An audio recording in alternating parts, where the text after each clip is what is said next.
Hello guys, may bagong phone tricks na naman akong ituturo sa inyo kung paano mas mapapabilis pa natin ang ating mga internet connection. Kung ikaw mabagal ang internet connection mo, and well, this video is for you. At patapusin mo ang buong video at tuturo ko sa iyo step by step.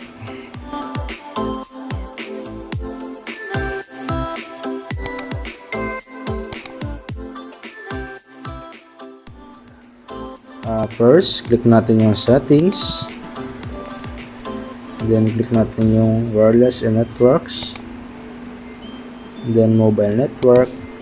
Then, so guys, pipili po kayo kung saan yung gamitin nyo na SIM card or SIM 1 or SIM 2. Ang gamitin natin ngayon ay SIM 1. Then, dito sa gilid, may makita tayong information icon sa gilid.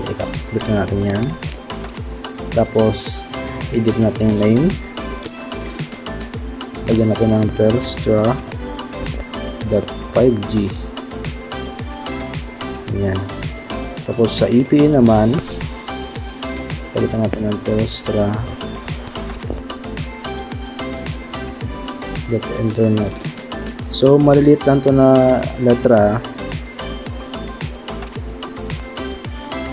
Internet. Dun sa port, lagyan natin 80. Then sa username, lagyan natin ang guess.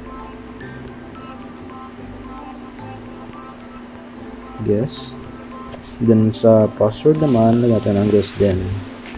Same lang po sila, guess. Then punta sa server. Lagyan natin ang www.google.com. Yan.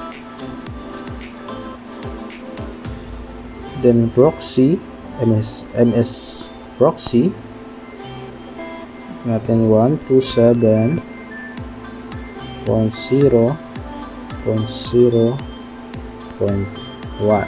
yan.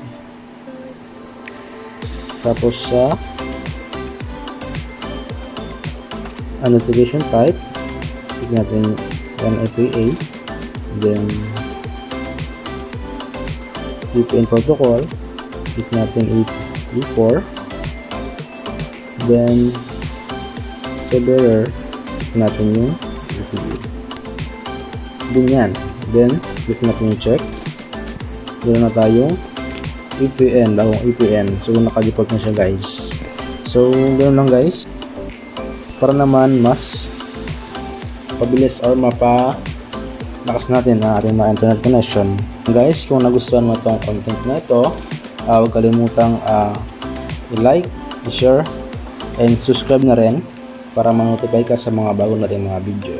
Yan lang. God bless!